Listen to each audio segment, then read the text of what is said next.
किसान की बात होती है। अगर आप बात करेंगे चौधरी चरण सिंह जी की, तो चौधरी चरण सिंह जी कहते थे कि गांव की खुशहाली का रास्ता खेत और खलिहान से होकर गुजरता है। चौधरी चरण सिंह जी कहते थे कि गांव को मजबूत करो। महात्मा गांधी कहते थे जब तक गांव मजबूत नहीं होगा, और गांधी जी तो यहाँ तक कहते थे कि गांव के लोगों की नसों का खून जो शहर के लोगों की नसों में आ गया है, जब तक वापिस नहीं लौटेगा तो मैं ग्राम स्वराज नहीं मानूंगा।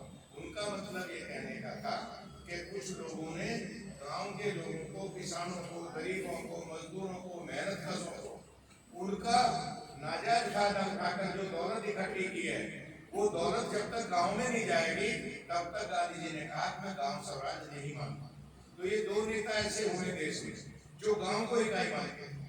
और मैं कह रहा था मंत्री जी से कि जो चाइना बॉर्डर का गांव है और जो उत्तर प्रदेश के बॉर्डर का गांव है, वहां से लेकर वहां तक सभी गांवों को सशक्त करने का काम करो। लोकतंत्र में हर जगह कार्यकर्ता पैदा करो। चौधरी चरण सिंह जी के जमाने में उत्तर प्रदेश एक था, उत्तराखंड नहीं बना। उत्तराखंड बाद में बना। लोकतंत्र यहाँ मजबूत था। हमारी हरिद्वार, देहरादून सब जगह से हमारे एमएलए होते थे। हम लोग की मजबूत पार्टी थी। राज बंटने के बाद थोड़ी कमजोरी आई है, और मैं इस बात का साफ जिक्र इसलिए कह रहा हूं अनुपम जी, चूंकि हम अपने कार्यकर्ताओं की बैठक में बात कर रहे हैं। जनसभाओं में दूसरे तरीके से भाषण होता है, कार्यकर्ताओं के बीच में बात दूसरी होती है। हम लोग थोड़ा शिथिल हो गए, थोड़े जैसे अभी रखेड़ा जी ने कहा कि हमारा काम ढीला हुआ, पर राजनीति में कभी चाल धीमी होती है, कभी तेज होती है। जो चलता रहता है वो कामयाब होता है, जो रुक जाता है वो बर्बाद हो जाता है। इसलिए चलते रहो। चाल मंदी हुई है तो थोड़ा इसको तेज करो।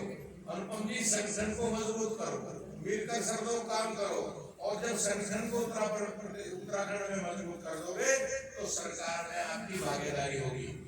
मैं अभी राजस्थान जिक्र कर रहा था, राजनांदगांव से उत्तराखंड क्रांति दल से जुड़े साथी यहाँ भी बैठे।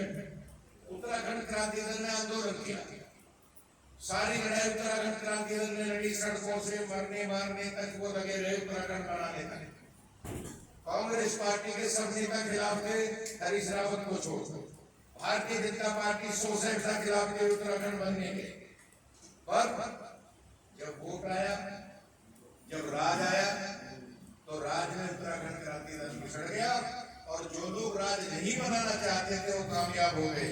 उसके कारण में भी जाने की जरूरत है। उसका कारण ये कि कांग्रेस की इकाई, चूंकि नारायण तिवारी प्रदेश के मुख्यमंत्री रहे कई दफे, उनकी गांव-गांव में इकाई थी। भारतीय जनता पार्टी की इकाई थी। क्रांति दल सड़कों पर आंदोलन कर रहा था, लड़ाकू संगठन था। मैं उनको धन्यवाद करता हूँ कि उन्होंने उत्तराखंड बनाने में बहुत मदद की। पर कांग्रेस में हरीश रावत के अलावा किसी ने नारा नहीं बोला। हरीश रावत के साथ जो नौजवान लगे तो क्रांति दल ने और उन्होंने मिलकर ये लड़ाई लड़ी।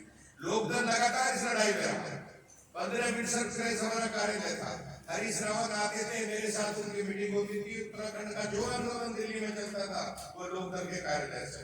हम उत्तराखंड बनाने के समर्थक थे, चौधरी अजीत सिंह छोटे राज्यों के समर्थक थे। हम लोगों की मांग थी कि बड़े बड़े राज्यों को छोटे राज्य बना।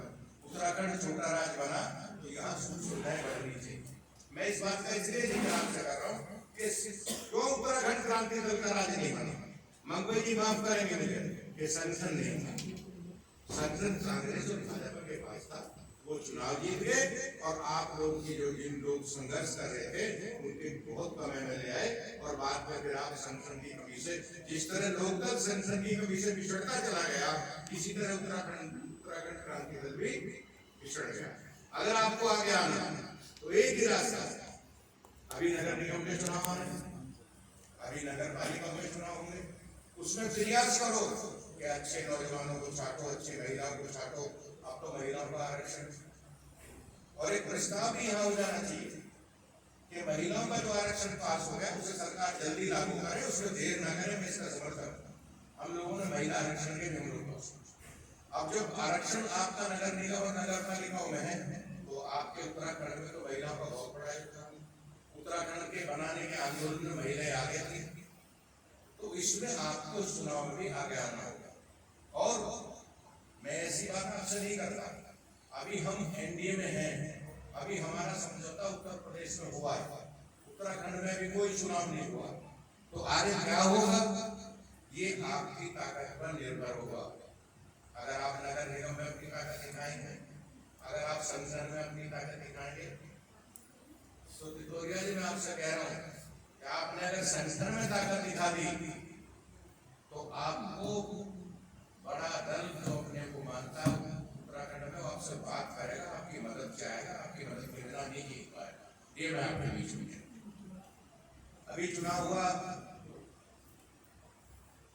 बाई इलेक्शन हुआ ना उस मंगलौर का, उस बाई इलेक्शन में भारतीय जनता पार्टी की वोट का आंकड़ा निकालने का कभी 2000, कभी 5000, कभी 8000, कभी 10,000 ये आंकड़ा था।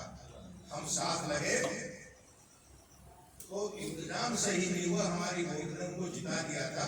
उत्तराखंड में हमने भाजपा को जिताने का काम किया, वो सीट 400 वोट से मारा था। मैं इस बात का इसलिए जिक्र कर रहा हूँ, मैं इस बात का साफ जिक्र कर रहा हूँ कि जब आपका संगठन होगा तो आपसे वोट जुड़ेगी। अपने संगठन को मजबूत करो। और सबसे खुशी की बात है, मैं साफ तौर से कह रहा हूँ, लखेड़ा जी की भी उम्र थोड़ी बढ़ रही है, ज्यादा नहीं बढ़ी है, मैं भी थोड़ा आगे चल रहा हूँ, पर जयंत चौधरी और राजेंद्र सिंह पंत तो दोनों नौजवान हैं, इनको ज्यादा काम करने की जरूरत है, हम लोग इनके साथ हैं।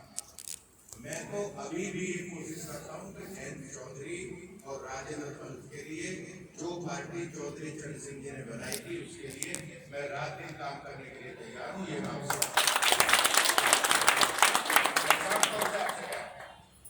कि राजेंद्र पंत जब कहेंगे, जहाँ कहेंगे राजेंद्र पंत कहेंगे मुझे हल्द्वानी बैठक करनी है तो मैं हल्द्वानी पहुंचूंगा।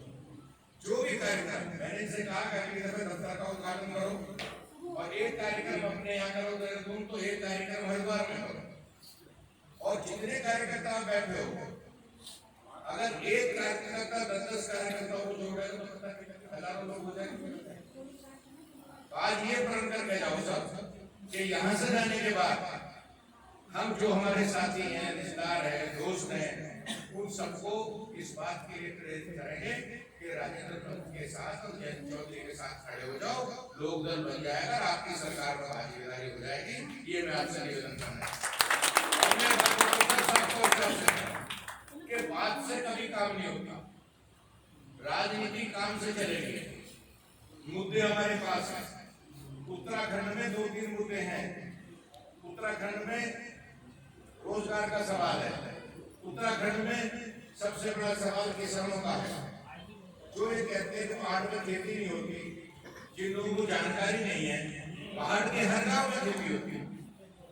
पहाड़ के गांव, हर गांव में आलू की भी खेती होती है, गेहूं की भी होती है, धान की भी खेती होती है। उसको बढ़ाने की जरूरत है। पहाड़ पे फल फ्रूट को बढ़ाया जा सकता है, पहाड़ पर हम फल की खेती बढ़ा सकते हैं। और सबसे बड़ी खेती जो उत्तराखंड में बढ़ सकती है वो आयुर्वेद की बढ़ सकती है, दवाइयों की खेती बढ़ सकती है।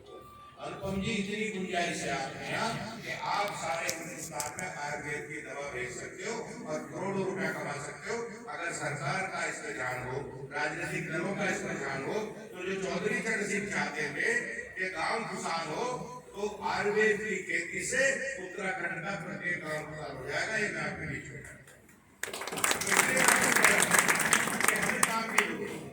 छोटे छोटे लघु उद्योग लगाओ। जैसे अभी इन्होंने कहा कि इसके डेवलपमेंट का महकमा है, तो इसके में जो भी कार्यक्रम हो सकते हैं, इसके डेवलपमेंट में जो भी नौजवानों को तो ट्रेनिंग का मामला है, उसमें जितने नौजवानों को आप ट्रेनिंग दिखा सकते हैं, ट्रेनिंग दिलवाएं, उनकी मदद करें। पर मैं आखिर में आपसे निवेदन कर रहा हूँ कि आप लोग आए, आप ये मन बनाए के आए हो पंत जी को मदद करनी, आप ये मन बनाए के आए हो आपको लोक दल को मजबूत करना, तो उसके लिए थोड़ा समय निकालना। जैसे हम अपने घर के लिए समय निकालते हैं, हमारी महिलाएं बैठी हैं, हमारी ये सब लोग घर के लिए भी समय निकालते हैं, रोजगार का भी समय निकालते हैं, तो थोड़ा राजनीति के लिए भी समय निकालते हैं। क्योंकि आपका 33% आरक्षण भी सुप्रीम कोर्ट का मौसम हो चुका है। जब कभी चुनाव होगा आगे तो लोकसभा विधानसभा में भी आपको लड़ने का मौका मिलेगा। अभी तो आपको मौका विधान परिषद उसमें मिल रहा है, नगर निगम में। तो जब ये मौके आपको मिलेंगे तो आपके बीच में जो अच्छी तेजस्वी लड़कियां आगे आएंगी, जो राजनीति में आगे काम करेंगे तो विधानसभा में भी बैठेगी, तो लोकसभा में बैठेगी, ये मैं आपके बीच में उनको आगे बढ़ाने के लिए और पंत जी से भी कहूंगा, अनुपम से भी कहूंगा कि राजनीति में महिलाओं को लोकतंत्र में आगे बढ़ाने का काम करो, क्योंकि देश में 50% आबादी इनकी है। जब 50% की आबादी को आप अछूता छोड़ोगे तो आपकी पार्टी मजबूत नहीं हो सकती। आपकी पार्टी जब मजबूत होगी जब इनका कंधे से कंधा मिलाकर संगठन से लेकर सरकार तक हर जगह आप इनको सम्मान देने का काम करोगे, तब लोकदल को बढ़ने से कोई नहीं रोक सकता। ये मैं आपको अगर आप महिला को सम्मान दोगे तो लोकदल को बढ़ने से नहीं रोक सकता, क्योंकि ये दो हाथ है। अगर आप एक हाथ है तो दूसरा हाथ महिला, अकेले आप कुछ नहीं कर सकते। तो मेरा ये निवेदन है कि पार्टी को मजबूत करो, संगठन को मजबूत करो और इसको जिला लेवल से लेकर गांव लेवल तक ले जाओ। चौधरी चरण सिंह जी ने बहुत मेहनत की थी। उन्होंने उत्तरी भारत में इतना बड़ा संगठन बनाया था कि कांग्रेस के मुकाबले चौधरी चरण सिंह खड़े रहते थे, और उसका कारण केवल संगठन था।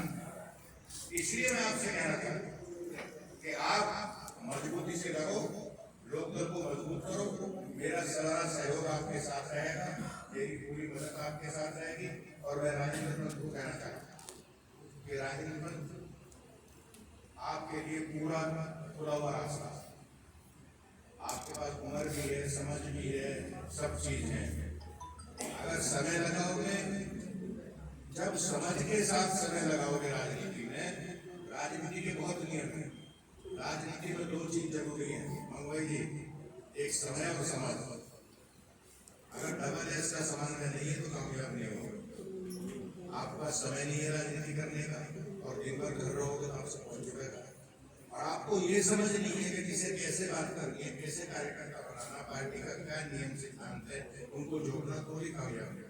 इसलिए समझ और समय का समन्वय बनाकर सब लोग आगे बढ़ो और एक साथ एकजुट होकर लोकदल को मजबूत करो।